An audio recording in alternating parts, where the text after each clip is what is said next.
looking ahead, Casey. You have a goal where you want to go. There.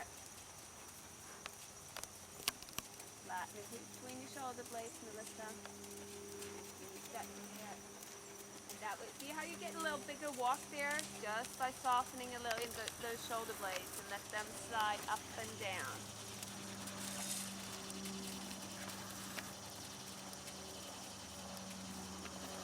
And feel that you can influence the walk, that you can get them to walk a little bit shorter stride and a little bit of bigger stride by just changing your body.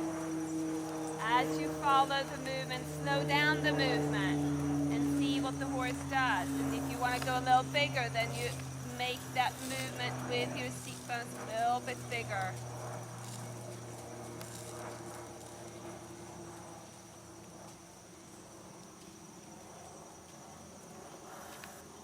And watch where your weight goes, Casey. Center yourself, you end up right in the middle of the saddle. Remember, the weight is the number one that the horse listens to.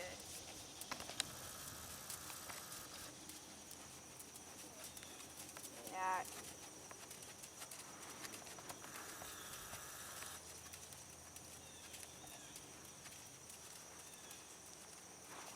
And see, Casey, if you can shorten his stride a little, but just slowing down the following movement of your seat in the saddle. You still follow him, but you make it slower. Good. Now, if you make that movement a little bit bigger as you follow his back and his hind legs. Yeah. You can influence the horse through your seat to get them walk a little smaller or a little bigger. And that will be needed for collective work down the line. And allow her to move your legs so you're not pumping. Let her move your seat, that you can feel that she's moving one hip or one seat bone at a time for you. There. Like sometimes she just ignores me with my leg. And if you think about when the barrel moves into your right leg, just touch her a little, give her a little nudge as the barrel's moving back. That way you're gonna get her to pick up that hind leg a little bit more and you can activate her. That's better. So when she moves into your right leg, you will squeeze a little with the right leg. That's the time when that right hind leg is coming up. And then you're going to emphasize and say, take a little bigger step with it. And you're going to have to alternate. It's going to be the right, left, right, left. Yeah. And resist the temptation of pushing with your seat. Let those legs do the work. And just follow with your seat. So all of you, let's come trot.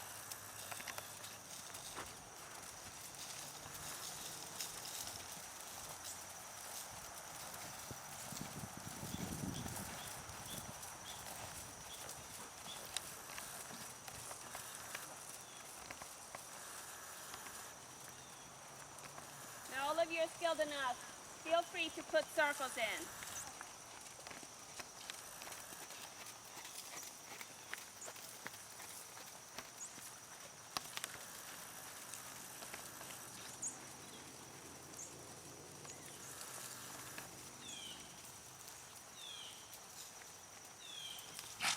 As you're posting this, see if you can do less. Let her push you out of the saddle instead of you forcing it out of the saddle.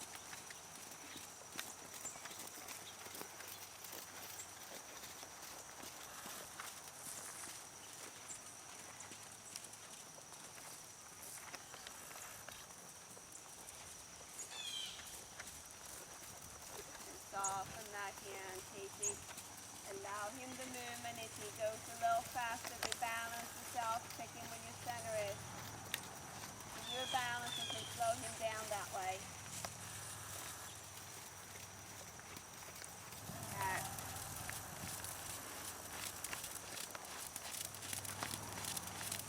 Goodness.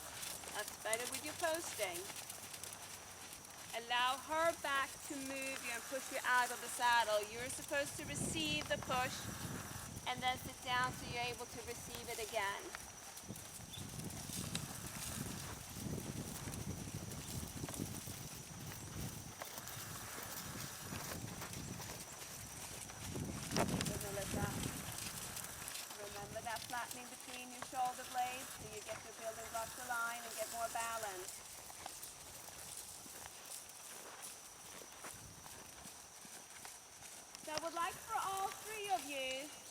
change the diagonal in the up face every 5 strides.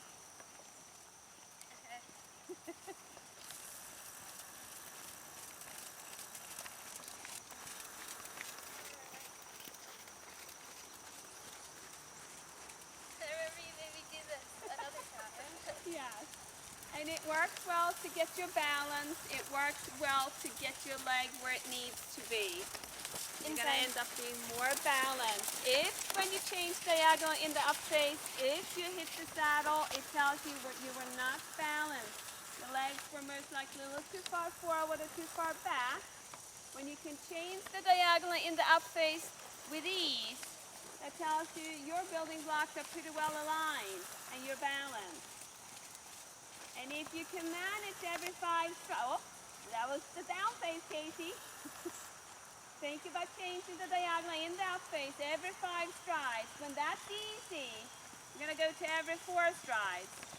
You're going to, Okay. yeah, I didn't figure out how many strides. so you have to count. So every 5th time you come in the up face, you're going to do stand, stand. Good. You will be on the opposite diagonal the next time, and that's fine. Good, Melissa. And you have to do it in the up face, Liz. Try to change that diagonal in the up face. Good, Casey. What did you say?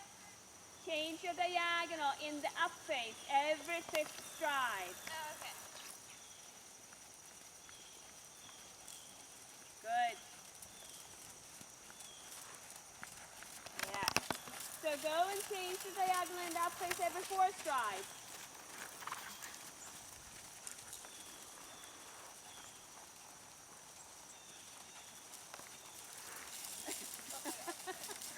Made it a little more difficult, didn't it, Melissa? Good, Liz.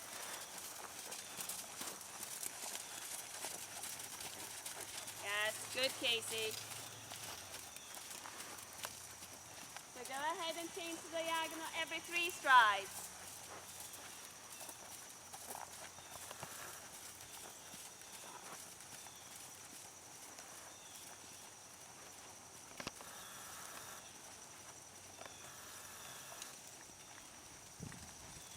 Good, Liz. This is nice and easy for you, isn't it? Yeah.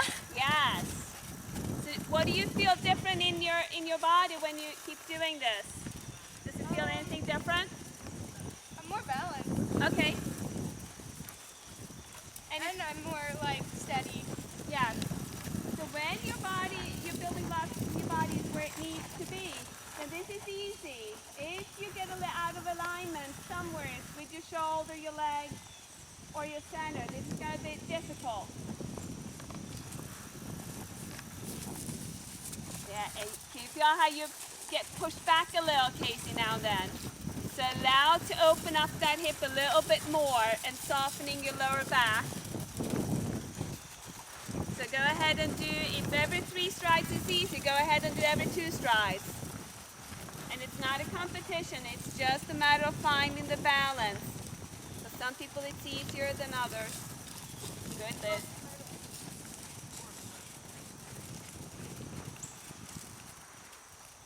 Just change the diagonal in that face, Melissa. Yeah, good. There you go. I keep messing up my rhythm. And I'm trying to count. yes, and just, you can keep counting. 1, 2, and if 2 is hard, do every 3 strides. Good, Liz.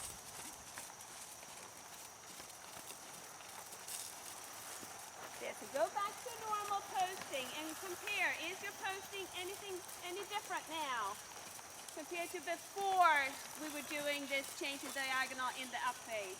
I feel like my leg's definitely more secure. Okay. A little more grounded, a little more balanced. Yeah, like Yeah. it's not swinging now when I post. Yes. Stabilize them a little bit more. How about you, Melissa? Does your posting feel any different? I feel like I'm lighter in my feet. Like I'm not Okay, good. That means that you're more balanced, so you're not hitting the saddle as much. Anything else? I feel like I'm not pinching in my knees as much. Okay, it's all good stuff. Good. How about you, Casey? How's your posting now compared to before? I feel softer, more open in my hips, and more in tune with him, and he feels rounder too. Yeah. Okay, so let's bring the horses back to the walk and let them take a little break.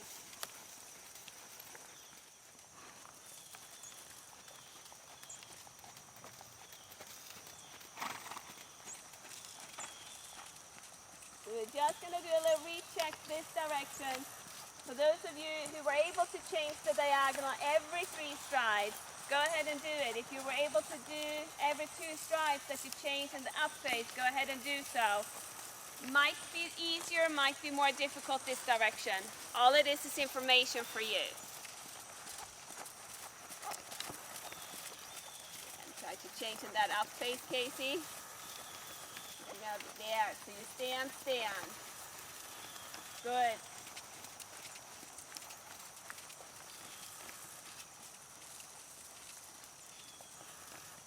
A little more difficult this direction, Melissa. Yeah. And all that is information for you. See if you can open up that hip a little bit more in that phase so you stand a little easier. There you go. Good for you, Melissa. Good, Liz.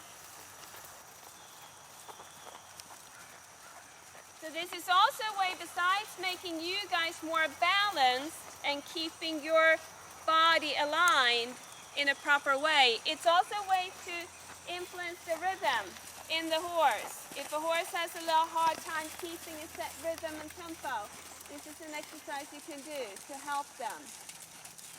So go back to your normal posting.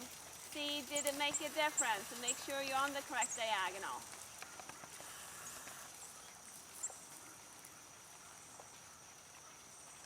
And remember, you can put circles in whenever you want.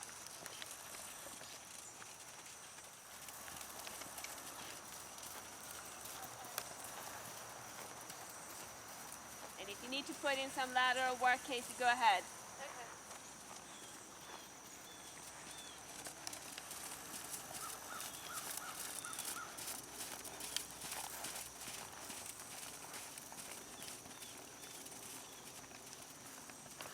So you can put in a little bit of lateral work if you want to, Melissa. Like a little leg yoke from the quarter line to the track. Same thing with you, Liz. What was that? Do a little leg yoke from the quarter line to the track, or from a second track to the track. Shorten your reins a little, Melissa. Think forward. It has to be a forward sideways movement. More interested in that is going to be more forward than sideways at this point. A little bit of less bend there, Liz. Remember, leg heel has no bend. It's only a little flexion. Could I hold like my outside rein more like forceful for that effect? Yeah, if she wants to go, give you a little bit more bend, the outside rein is controlling the bend. The inside rein would ask for the bend, but the outside rein is controlling. So if she gives you too much bend and you don't want it, it's going to be a little bit more straightening out with the outside rein. Okay. Yeah, I think I just gave her too much outside rein, and that was what was happening. Yes. So when would be the timing that you're going to ask the horse to go sideways if you're posting on the correct diagonal for the leg yield? When you sit down. When you're up. Oh, really? Okay, that goes a little. So the trot is a 2-beat rhythm, right? Why don't we bring them back to the walk and come in here so we can sort this out? So when would be the time that you're going to apply your inside leg? Let's say we're tracking left. When would be the time you would apply your left leg to get the horse to move away from the left leg in a leg yield? What phase? What is happening with the horse's leg? And the horse's left leg is forward. Like the inside left leg is forward. Front or hind? Front. Front leg. Think about hind leg. Behind. Think about what the hind legs. What does the So hind it'd legs? be the right, the left inside would be up. The right would be planted like. So it would be when the inside hind is in the air is when you want. Wait. Yeah. You're on the right track. So if I'm gonna walk in leg yield, somebody's leg yielding me and moving me away from my left leg. When am I gonna be cued that I have to cross the leg over here? Before you move your leg, Before I move which leg? the left inside. As that one is ready to come up, I need to cue and say cross over. So when you're sitting down in the posting trot, So, if you're going tracking left, so if you're posting on the correct diagonal, let's say we're tracking left, so it's a diagonal pair, so the left hind and right front is coming up at the same time, and they're coming down at the same time. So when the left hind and right front is coming up, what am I doing in the posting trot? you're going up. You're going up.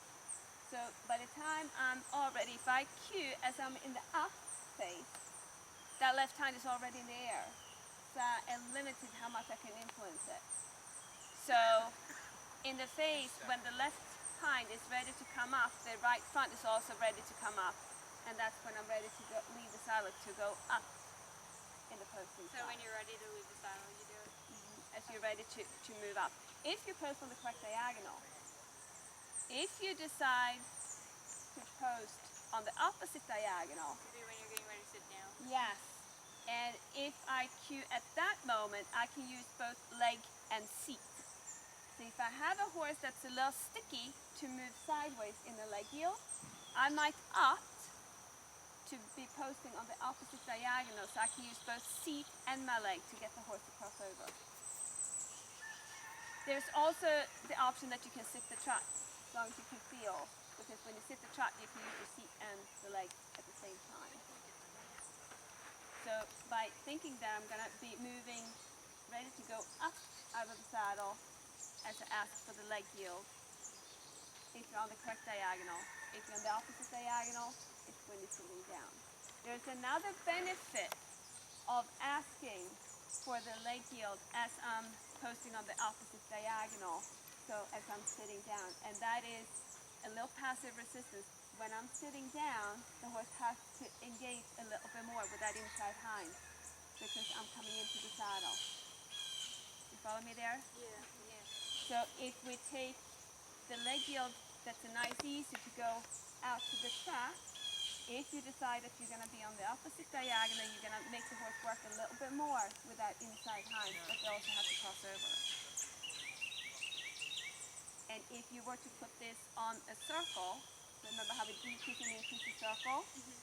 If you post on the correct diagonals and make the circle smaller, the horse has to work a little bit more with the outside hind, because that is the time when you're sitting down, that is the time when that outside hind is being picked up. If I then make the circle bigger, if I change and be on the opposite diagonal, now I'm making the inside hind work a little harder, not only because I make the circle bigger, but also as the horse is picking it up, it's a little bit of passive resistance. You're loading that hind leg a little bit more. There's something for you to keep in the back of your mind. You can post on either diagonal as long as it's your choice, and you have to remember, if you're posting on the correct diagonal, it's as I'm going up that I would ask the horse to go sideways. If I'm posting on the opposite diagonal, it's as I'm coming into the saddle. Does that make sense? Yeah. So you need to make a choice before you come up on that second track to leg yield out. And if you opt to do the opposite diagonal, that's fine, as long as it's your choice, but then you have to make sure as you come into the saddle that you ask the horse to go sideways. And if you want to try both, feel free to try both and see if one works better for you than the other. And sometimes you might opt to, if you're riding her, you might opt to do it when you're on the correct diagonal. If you hop on another horse, let's say you hopped on Melissa's horse, Abby, you might opt to do it when you're on the opposite diagonal, because you might find it a little more difficult to move her to the side. So it's not that you have to stick to that pattern all the time, as long as you're aware of the differences. Okay? Out and play.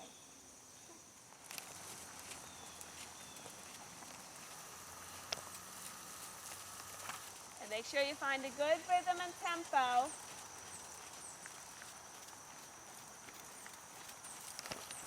That's better with her alignment, Liz.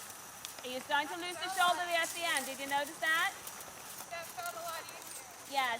You lost the alignment at the end, but you lost her shoulder.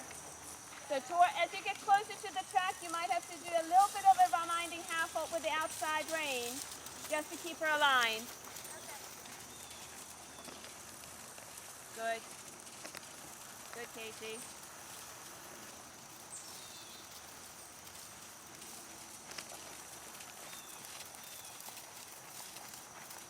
Yeah, good. Did you notice, Melissa, that your posting changed when you were doing the leg yield? Yeah. You were getting a little heavier all of a sudden. So if you notice that, you can always, as you go on a straightaway, do that change to diagonal in the up place. So you get that good posting again, so you get your balance. That was better with your posting in that leg yield.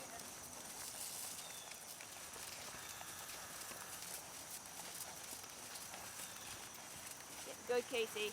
And he's pretty good with the leg yield, so if you want to come up like the center line and leg yield to the track, go ahead. Better, Melissa, better with that posting, and you got it to go a little better sideways.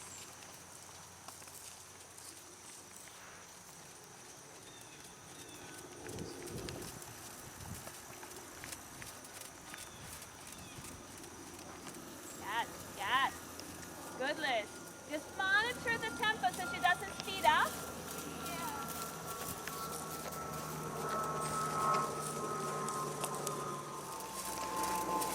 Looking where you're going so you have a clear intent. Good. Good, Casey. Good for you. Looking ahead, look at the target where you're going, Melissa. Good.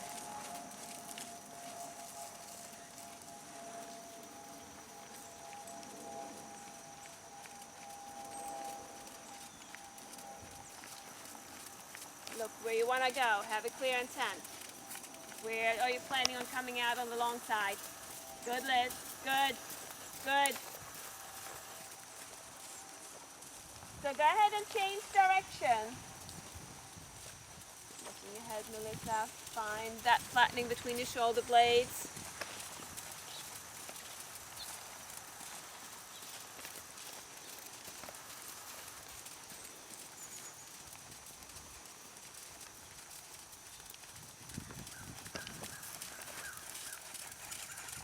And do the same this direction. A little leg yield from either the quarter line or the center line to the track. And make a choice. Am I doing the leg yield on the correct diagonal or the opposite diagonal? Good job, Casey.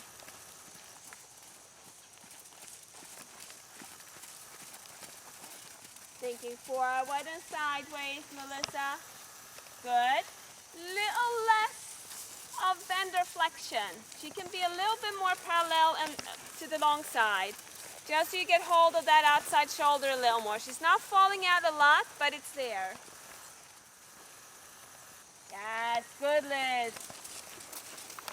Nice job. If the quarter line is easy for you, Melissa and Liz, go ahead and go closer to the center line and leg yield to the track. Move the shoulders a little ahead. There you go. So think about if you need to move the shoulders quicker over it. Casey, use that inside thigh. The thigh affects the shoulder, lower leg, the hind quarter. Yes, good, Melissa. And that time you got a little more forward and sideways. And find that good posting again.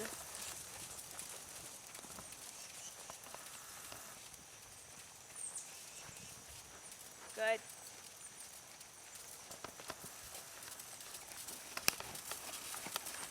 Yeah, nice, Liz. Nice work. These are the best she's ever done these. Oh, that's good. Yes, good, Casey. Good.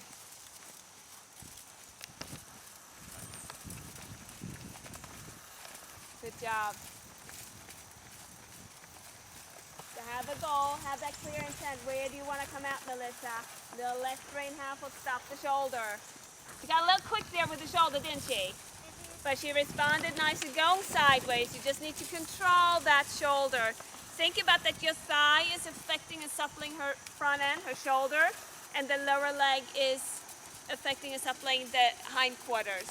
So if she falls too quick, it's just a little bit of outside thigh with closing of the outside rein that can help you slow down the shoulder a little. Yes, better. Better alignment there, Melissa.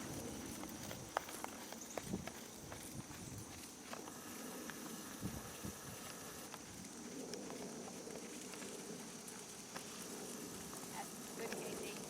Good.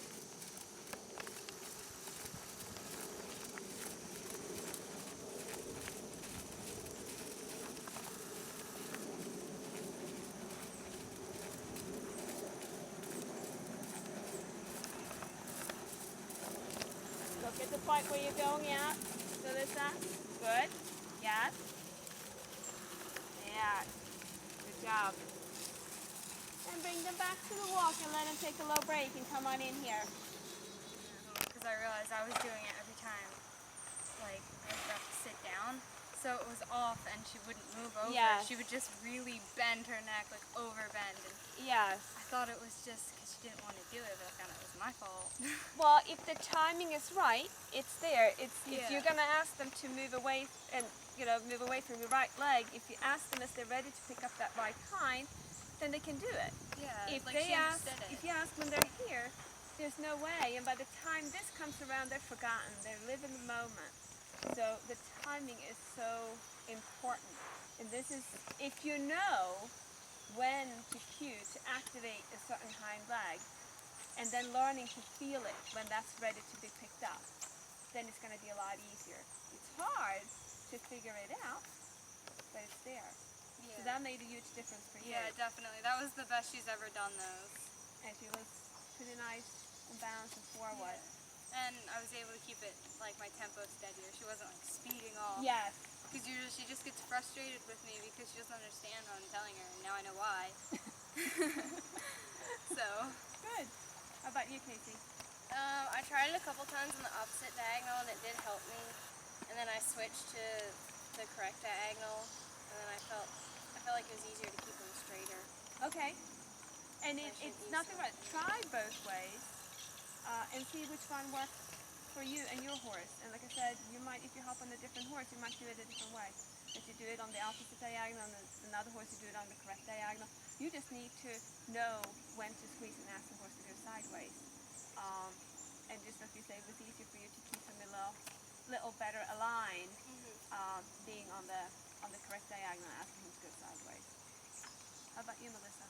Doing the pressing and balancing exercise beforehand really helped because after I realized and you told me that I was getting heavier when I did the leg yields, it also slowed her down a lot, which was kind of frustrating because then she would try to break into the walk. Yeah. So when I started to get lighter in the saddle, she would be more forward and she wouldn't slow down as much. Yes.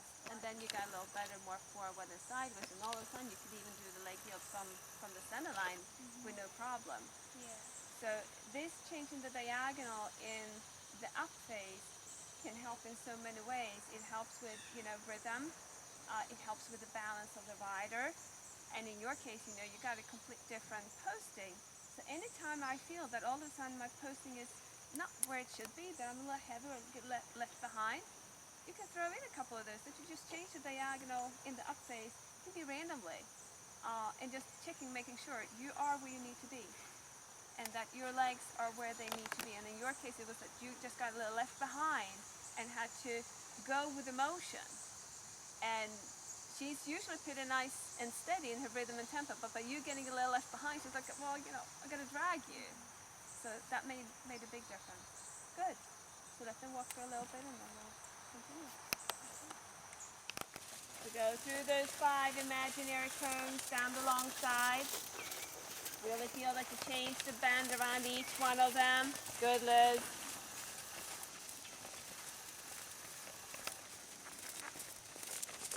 Nicely done, Liz.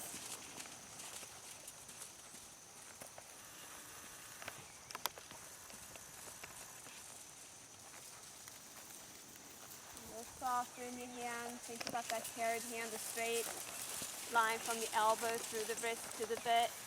Good. Good there with your imaginary cones, Casey. Think about changing the bend. And then he bends a little around that new inside leg. Soften your eyes, Melissa. I know you have your imaginary cones in front of you. Good.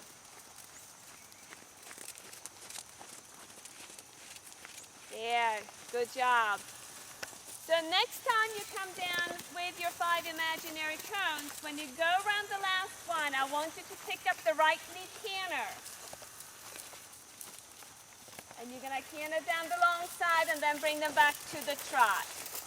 So that's toe number 2, toe number 3, toe number 4, and around toe number 5, pick up the right lead canter, Liz.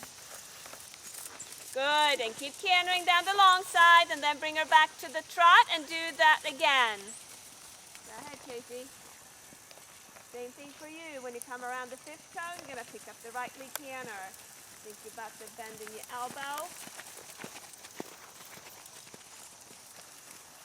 And turn around the cones using your center. Think about pointing the belly button where you want to go. Good, nice transition, Casey. Same thing for you, Melissa. After the 5th cone, around the 5th cone, go into the right lead canter. There. And turn around the cones using your core, using your center. There. And then picking up the right lead canter around the 5th cone. Good. Just canter down the long side, and at some point bring her back to the trot so you're balanced and she's balanced enough to go the loops again. Good, Liz.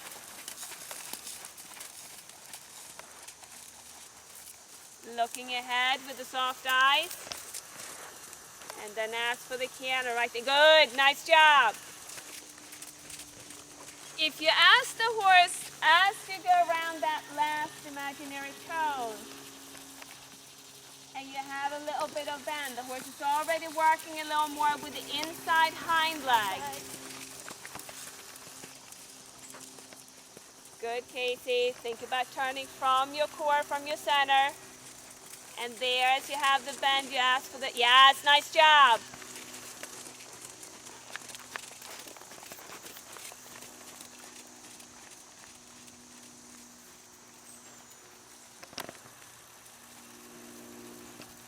Good. Find the lightness in your posting again, Melissa.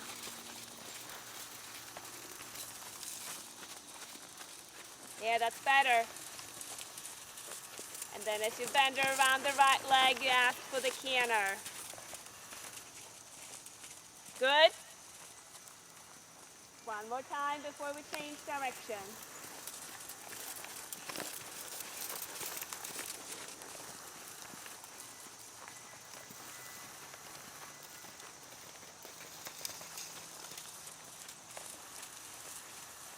Yes, nice, Liz.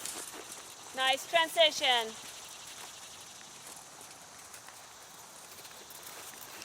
And think about asking you for a little bit more bend, Casey.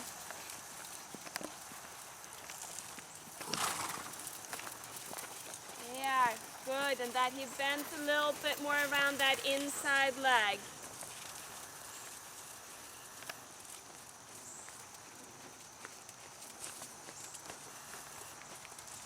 Yes, nice transition, Casey. Good job.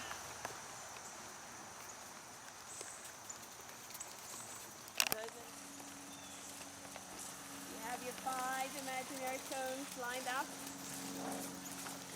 Just think about a little bit of bend around each cone. Turning from your core, from your center. Good, Liz.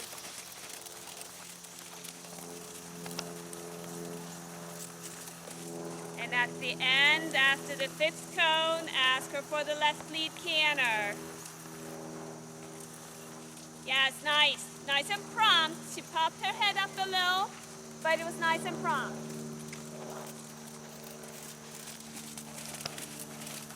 You can ask her for a little bit more of a bend, Casey.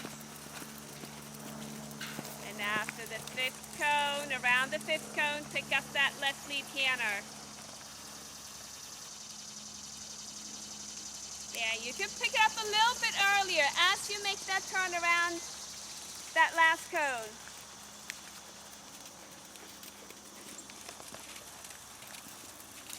Good. Good, Melissa. And remember that left lead canter around the 5th cone. There. You can also ask a little earlier so you do it right at the turn instead of straightening her first. Keep on turning from your course.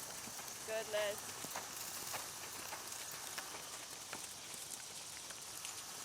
And picking up that left lead canter around that 5th cone. Yes, very nice.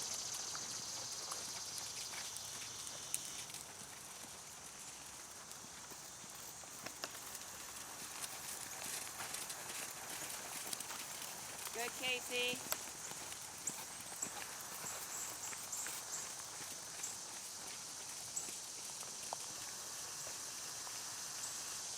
Yes, nice transition, Casey. Remember to sit right in the middle of the saddle with a little bit more weight to the left in the left lead canter. Good job. Good, Melissa.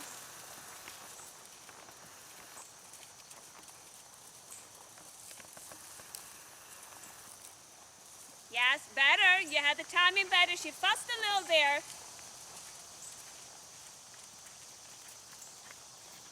So one more time, Liz.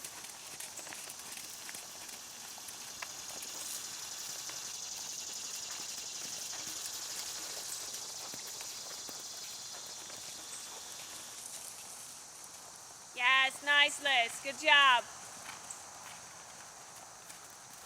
Looking ahead with the soft eyes.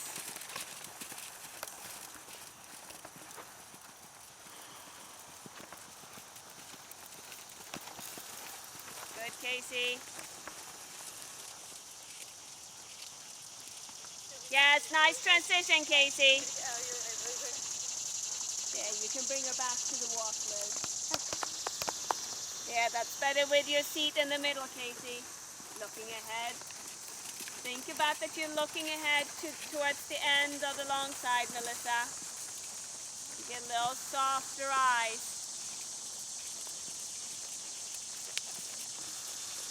Yes, good job. Keep the jump in the canter, just soften with the inside rein. Good. So bring them back to the walk and come in here for a little feedback. Who wants to go first? Okay, Liz, go ahead. Well, I love serpentine because I feel like it really gets her to use her back because you're changing bend so often, and it gets her like really balanced. And I feel like when I do serpentines, it like makes me practice keeping my shoulders straight and like you said, like using my core to like turn her and stuff, and not because I tend to like slouch like to one side. Yeah, you know. So I love them because they just help everything. How like did it work with the canter at the end around that imaginary 5th cone? Well, since like the serpentine has you like balance the entire time, my canter transitions were good because like she was already there. Yeah. And so like I could just, when I was coming off of the serpentine, I could just ask for a bend and then push her straight into the canter, and they were good. Good. Good. Casey? I like doing serpentines with him too. It helps. It helps. I think it helps with straightness too because they have to bend and be straight. And it really helped with the canter. Once I started the canter, it helped him be more supple, and it kind of woke him up a little. Yeah. And he quickly went into the canter right away. Good. Melissa? Especially when you changed direction, her bend was a lot better than the first time, and that's her bad side is this side. The canter was okay, but I mean, had an okay balance, but after we started doing the canter a little bit, she kind of was anticipating it. Uh-huh. So she would just kind of go into the canter, and I wasn't, I kind of didn't like that a little bit, but the canter did wake her up and it got her moving a little bit Yes. more. So, Yeah, and I know it's hard when we have the imaginary cones. If we had a physical cone there, it would be a little easier for you to bend, that you would bend her around, because if you bend her around, the first couple of times you kind of went around the cone and straighten her.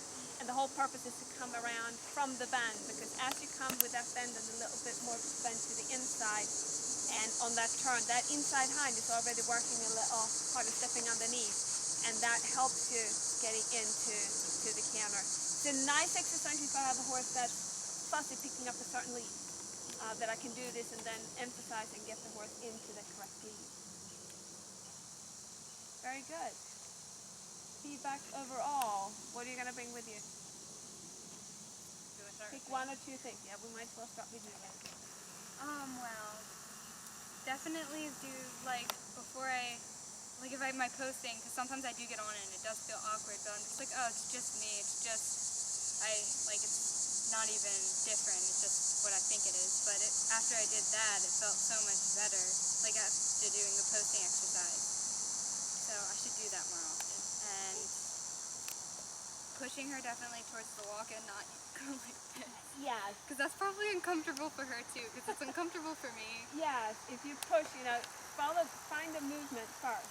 Yeah. And then emphasize and make it a little bit. And think about using the legs and activating the walk and really finding where the barrel is and activating that way instead of, pushing, because then they go, oh, what are you doing?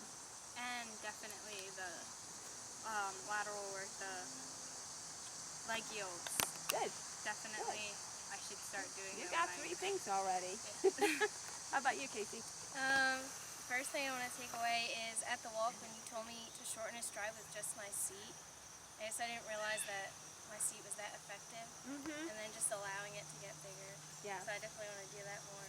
Yeah. And then keeping him straighter in the leg yield and really working on timing with my leg. Good. So that definitely helped a lot. And then I really like the serpentine exercise and learning to go a little deeper. Yeah. I feel like that really helped with the canter. Yeah. It's much straighter on the long side. Good. Good. Melissa?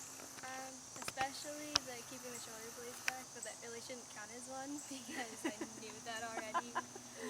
Yeah, flattening them and let them float up and down. Yeah, but I really like the posting exercise because that really helped my posting and it helped her overall, especially with the leg yields. And I really liked that I didn't realize how easy it was if I just used my outside thigh that I could control her shoulders a little bit on the leg. Yes. So I'm definitely taking that away. So it really Good. Good. Now, and thinking about that when you need to control the shoulders, suppling or controlling the shoulders, using the thigh and then the lower leg, you can affect the hindquarters. Because there will be times when the horse is going to pop the shoulder and you try to correct it and you move that leg forward and boom, there goes the hindquarters. That you can actually correct both the front end and the hind end. Very good. Thank you, guys. Thank you. Appreciate it. Thank you.